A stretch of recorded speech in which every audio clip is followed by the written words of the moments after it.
Hello, my name is Denise Scaloni. Several years ago, I started my own home-based business. I was so fortunate to have such wonderful women help me along the way. I decided to create this TV show, Empowering Women, to bring some of these women on the show to help empower, inspire, and motivate you. Today, my guests are Christine Irwin, the founder and executive director of Voices of Hope. Please note that during Christine's interview, she will talk about her experience with sexual violence. My second guest is Linda Jo Thornburg, the president of the Pittsburgh Business Show. I hope you enjoyed today's episode.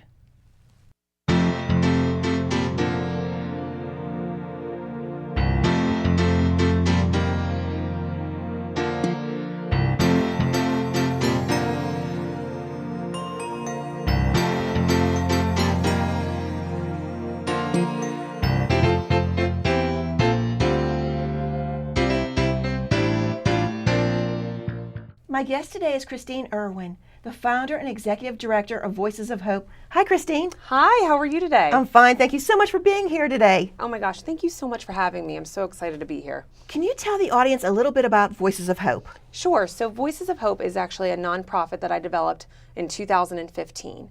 And what Voices of Hope does is our tagline is, changing rape culture one voice at a time. And by doing that, I am able to go out and share my story with organizations, with colleges and universities, and share my story and my story of healing from sexual violence.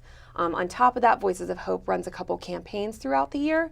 And then we also provide an opportunity for individuals that come to us that maybe have experienced some form of sexual violence or partner violence to share their story as well with us. When did you get the idea, Christine, to create Voices of Hope? So Voices of Hope truly came into formation in 2015. And I had done speaking engagements for a number of years, about since 2006. And after my son was born in June 2015, I realized that I wanted to be more of an advocate, not only for other individuals that are experiencing this, but also my son and my children. And that's truly what pushed me to start Voices of Hope. And I launched Voices of Hope in September of 2015. And it really snowballed from there. Originally, it was just kind of more of social media where I wanted to post information for individuals to learn, and then speaking engagements. And then it evolved from there with the campaigns that we do. Okay. And you are a survivor of sexual violence. I am, yes. And so that's why it's a passion for you to start Voices of Hope. And you do share, can you share just a little bit of your story for the audience? Sure. Whatever you're comfortable with. Sure. Yeah. So when I was 19, I was a freshman in college. I was going to Point Park University. And kind of long story short, I actually ended up going home for a weekend to hopefully connect with a crush that I had. And I ended up that weekend, unfortunately, getting raped by an acquaintance, which was my crush's friend. And he left me on the side of the road, where a woman that I am forever indebted to called 911 when she saw me on the side of the road. And that's how I was rescued. So, this is something that is very near and dear to my heart. It's near and dear to my family's heart because it obviously affected the community around me. Right. And that's why I am so passionate about it, because I don't want this to happen to other individuals. And you wrote the book, Voices of Hope. Yes. And it's your story. It is. Yeah. So what inspired you to write the book? And it's different because when I read the book, it was different than I thought it was going to be, because you really tell from a different perspective. You tell your family and friends and how it impacted them. Yes. And I think a lot of times when we read some of these stories, that's not it's not the way that the book goes. Yep. So what made you decide to do it and tell it that way from the viewpoint of your family and friends? Yeah, so when I started, as I got further into my healing, when I was in a good spot, I decided I really wanted to understand what my family and friends had gone through. I was at a point in my healing where I was okay to take on that burden of what they went through. So I wrote letters to family members and friends, and they wrote back to me, and I asked them specific questions. How did you find out about what happened to me? Right. How did that make you feel? What are your thoughts on our culture today revolving around sexual violence? And the responses were absolutely amazing. And so I sat down, I waited till I got the bulk of the responses back, and I sat down and I actually read them in one sitting, recorded my responses, to get that raw emotion of what I was feeling, and then I turned it into the book where they were able, and that's why I always say this book is it my story? Yes, but it's their story too. Right. Because as a community that surrounds someone who's experiencing trauma, they experience some form of secondary trauma or vicarious trauma.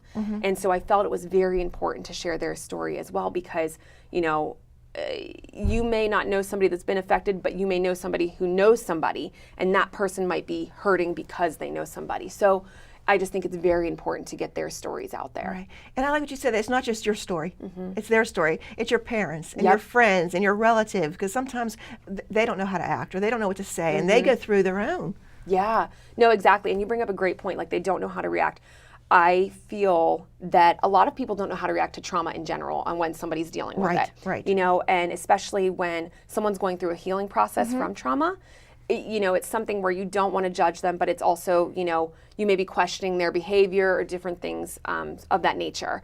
And so I feel like by sharing their stories, as your point, you know, everybody reacts differently. Right. You know, even my own mom, you know, one of the things that she said, well, there was alcohol involved. And one of the first things she said to me later the day after I left the hospital that morning, you know, was, well, you could be charged with underage drinking. And even today when me and my mom now talk about it, she's like, wow, I probably shouldn't have said that. Well, she's in shock. Exactly. And when you're in shock, you say things that you just don't really think. It just comes off the top of your head. Exactly. Right. And looking back on it, yeah, in that moment, I didn't like what she said, but looking back on it now, I know that you don't know how to react to these things. So you just do the best that you can. Right. Like I said, in trauma, whether it's sexual violence or anything, sometimes you just don't know what to say. Exactly. You don't want to trigger anything. You don't want to say the wrong thing. You say, I'm sorry. You're trying to avoid somebody. Exactly. Yeah. And the biggest thing, and one of my good friends who's in the book, he actually said, you know, don't share your feelings until the individual that's experienced the trauma is ready for that,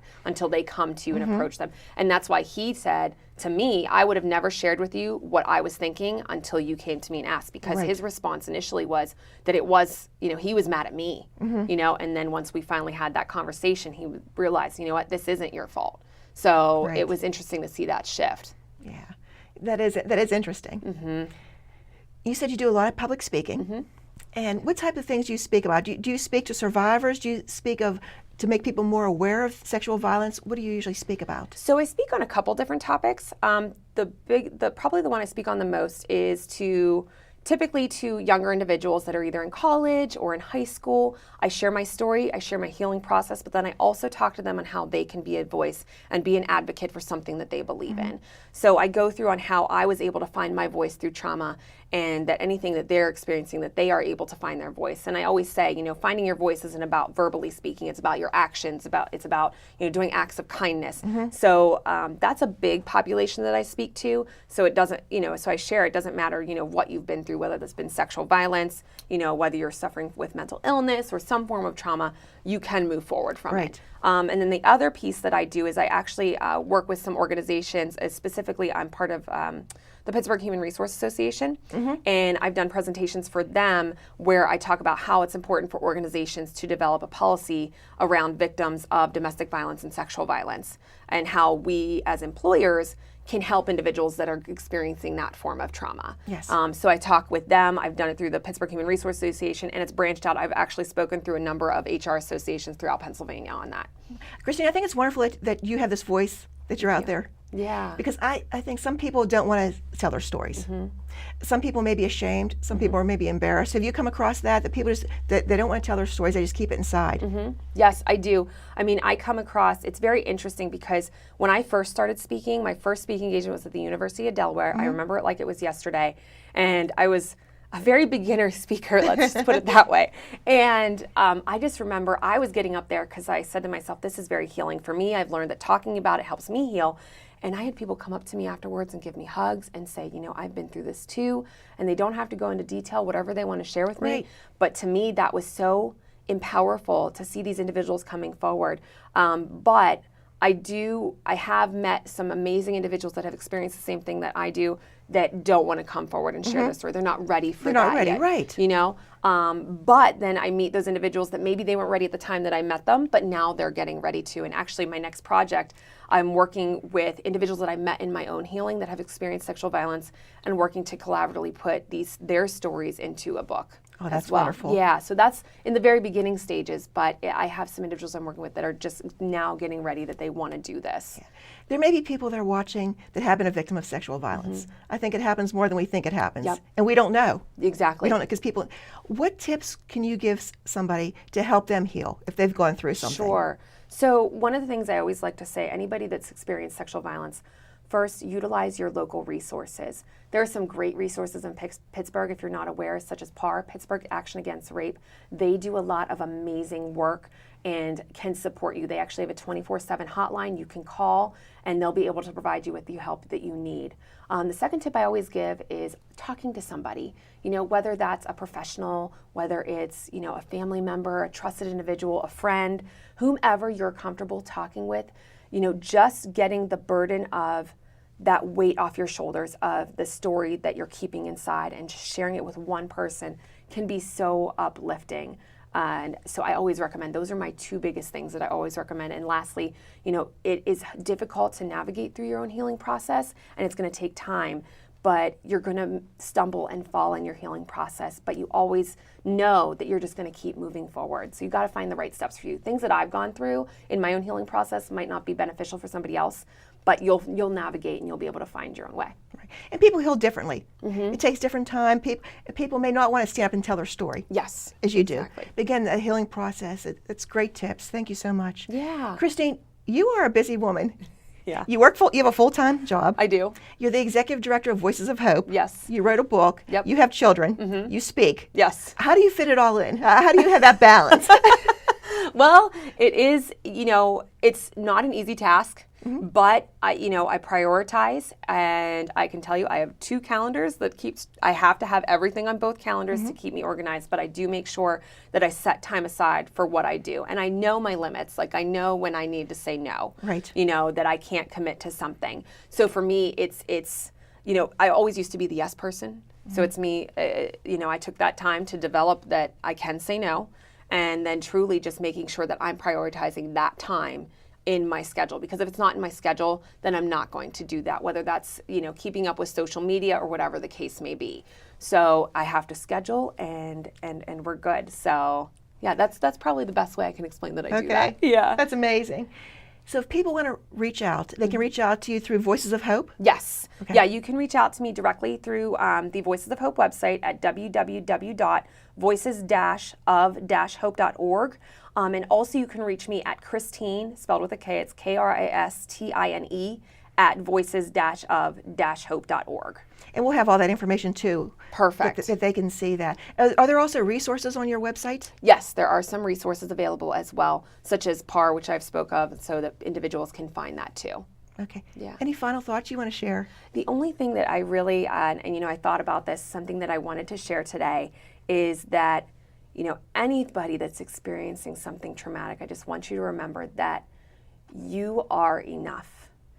I will tell you that I have an amazing community surrounding me, but in the early stages of healing, it was only me, even though I had this community. Right. And so just to remember that you are enough and that you have the power to move forward from where you're at. And you don't need anybody to validate your healing process or where you are. So that's the key takeaway that I want everybody to know, that they are enough and that you can get through it. Christine, thank you so much for being here and sharing your story and being a voice for someone that maybe can't have that voice. Taking something that was a tragedy and traumatic and turning into something wonderful to help others. Yes. Thank you so much. Thank you. Thank you so much for allowing me to share Voices of Hope. I really appreciate it, and hopefully it'll help someone else. Hopefully it will. Thank you. Thank you.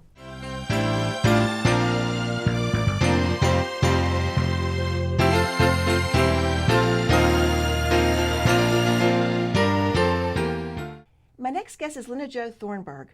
Linda Jo Thornburg is the president and owner of the annual Pittsburgh Business Show, a business-for-business trade show, conference, and networking event held at the David L. Lawrence Convention Center in Pittsburgh, Pennsylvania, which was recently named the 18th largest public event in Pittsburgh.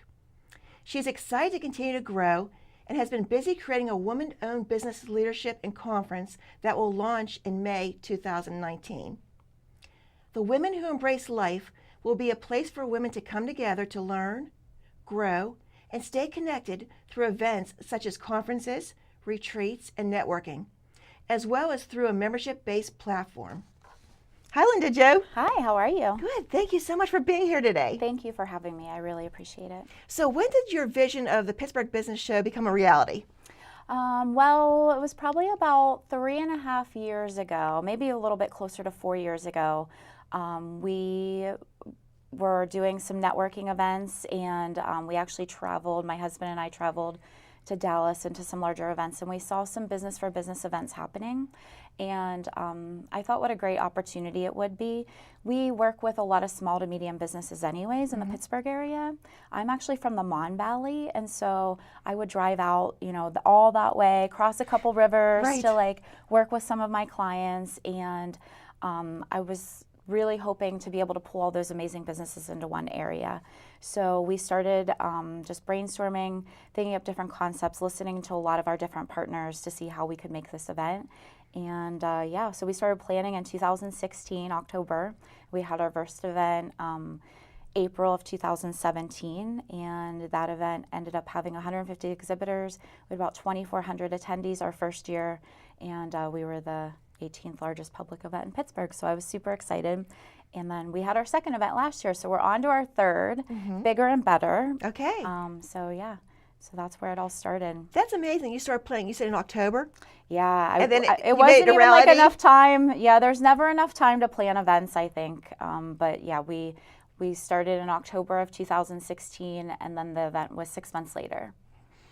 So has the Pittsburgh Business Show come a long way from 2017 to this year? Yeah, every year we really want to help businesses grow. So we take into consideration, we meet with all the exhibitors. We try to find out, what are the good things, what are the bad things, what do people want to see? So it's evolved.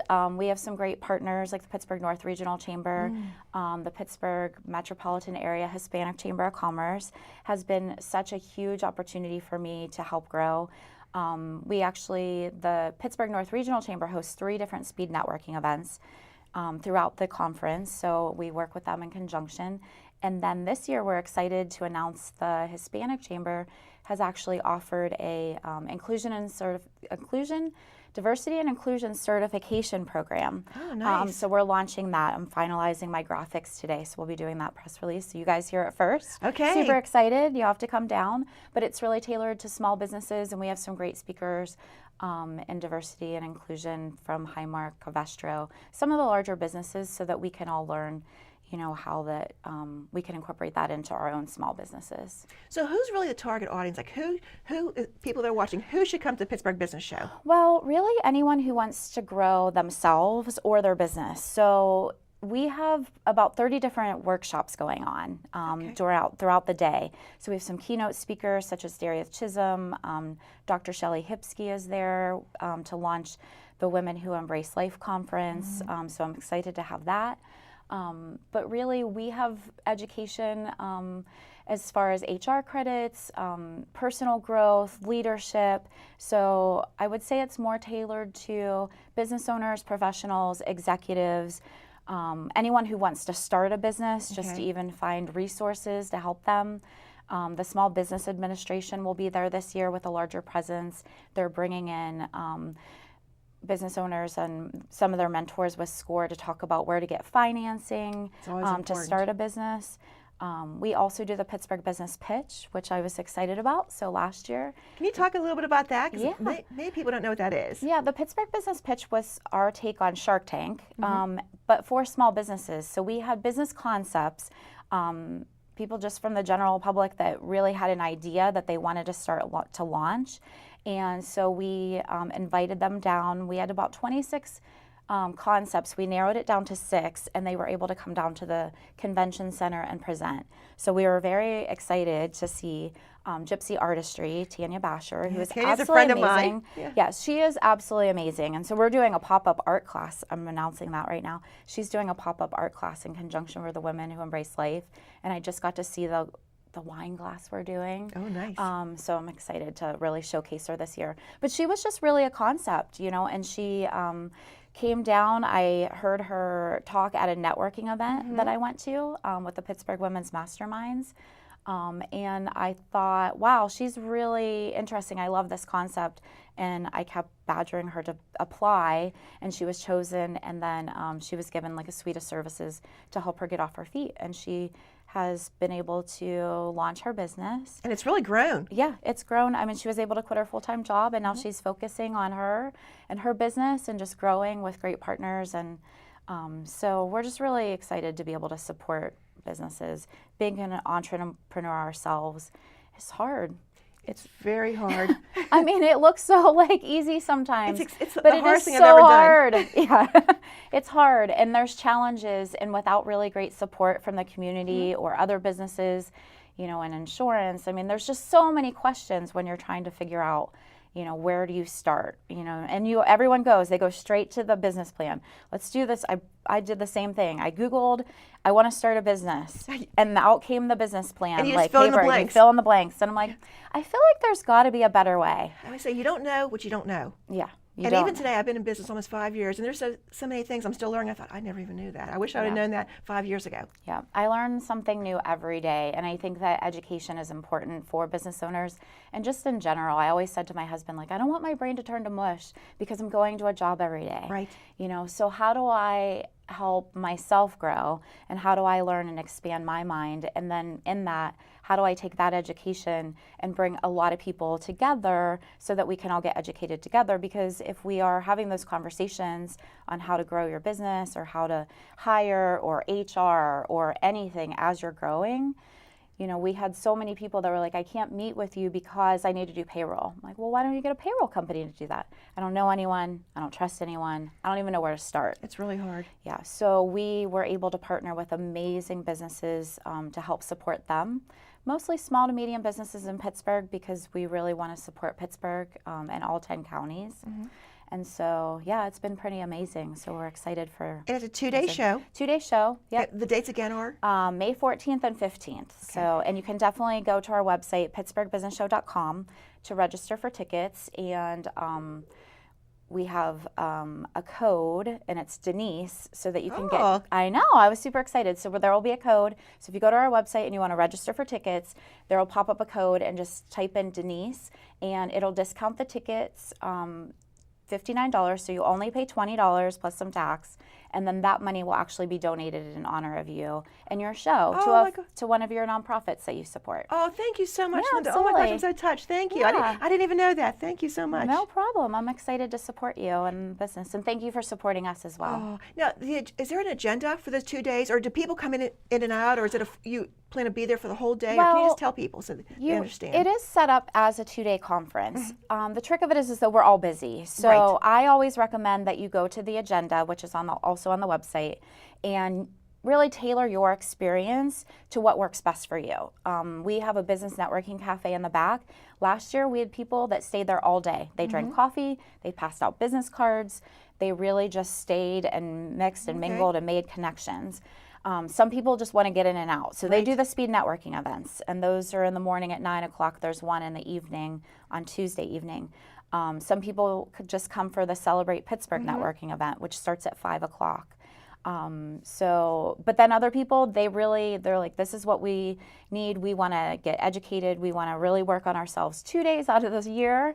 And there are people that come and they have their agenda planned out and they hit every workshop that they can. Because it's $20. Yeah. You know, so. Oh my gosh, you could barely get a movie for $20. Yeah. So, I mean, we really wanted to make it very affordable for anyone thinking about a business. And then as far as the community is concerned, we partner with a lot of nonprofits as well. So She Deserves is one of the nonprofits, Hope Grows, Dress for Success, 50 Shades of Silence, the Global Sisterhood, Junior Achievement, American Foundation for Suicide Prevention. I mean, the list goes on. And one of the things that I find is that I have amazing partners in events like this where I can create a code and give back to a new nonprofit that I had never heard of before. Right. And so then, you know, we're not only educating business owners and professionals in the area, but also giving back to the community, and that's really the goal. Wonderful. I can't wait to be there, and I'll be there for 2 days. Yeah. And everybody can just go to the website and check out the agenda, and they can get the code and make sure that you put in the code, Denise, to get the discount. Yep. And then, again, to donate that to a nonprofit. What's next for Linda Jo Thornburg? Oh, dear. Well, I started the Women Who Embrace Life Conference, which Yes. will also launch. So Tuesday. How is that different than the Pittsburgh business? So one of the things I found is that there are amazing women-owned businesses out there, and we sometimes don't really get the recognition. I hear Right. all the time, they're like, oh, you're a women-owned business? I'm like, Well, I'm a woman, I own a business, so yes, I am. Yes. And so with all those women businesses, we really kind of pulled together. And so I started this conference, and the difference is going to be this Women Who Embrace Life conference is going to be a national event. Okay. So I, in my past life, have amazing support throughout the entire country with women-owned businesses all over the place. And so our goal is to launch this year in Pittsburgh. I'm planning another one in October in Florida, and then eventually we'll do quarterly across the country. The Pittsburgh Business Show is near and dear to my heart, and since this is my home, the Pittsburgh Business Show will always stay here. But the opportunity to work with women-owned businesses is just really empowering for me. I get goosebumps sometimes. Yeah. I know I'm silly, but it's just a really good feeling to be able to partner and really help women all over the country and hopefully internationally just, be better and learn and grow and constantly. And the wording, the Women Who Embrace Life, it comes, I think, from me and some past challenges that I had in my life. And my husband said to me, the one thing that you always do is whatever happens, you embrace it and you move on. And you do that every single time, consistently, no matter what gets in your way. And I started thinking about it, and women do that all the time, and we just don't recognize that that's what we do. We just do We it. have families, we have, friends and parents we need to take care of, and we barely take care of ourselves. But together we can just be bigger and better and stronger. And so, yeah, in my spare time, I don't know about that, but in my spare time, we decided to move forward with it. So we're excited to launch. It'll actually launch at the Pittsburgh Business Show. That's very exciting. Yeah. Well, much success. I can't Thank wait to you. see how this grows, and Me either. I'm next excited. year how it gets even bigger. I don't know how Yeah. you're going to do that. I don't know how we're going to do that next year. you have a lot to think it's about pretty yet. big right now. There's a lot Yeah. going on, but we'll see. It'll be great. Well, thank you for taking the time to come Yeah, here and talk about the absolutely. Pittsburgh Business Show. And Thank you. Everybody needs to get their tickets for the Pittsburgh Business Yeah. Show. And PittsburghBusinessShow.com, and then use code Denise for a discount ticket, $20 off, or the tickets will be $20. thank you so much, Linda, Yeah, for being here. absolutely. Thank you for watching today's episode of Empowering Women. I would like to thank my guest, Christine Irwin, the founder and executive director of Voices of Hope. Christine shared her story. For more information, please visit her website, Voices of Hope. And also Linda Jo Thornburg, who talked about her vision becoming a reality with the Pittsburgh Business Show. Visit thepittsburghbusinessshow.com for more information on the Pittsburgh Business Show. I hope you felt inspired and empowered to live your dreams. Thank you for watching, and see you next time.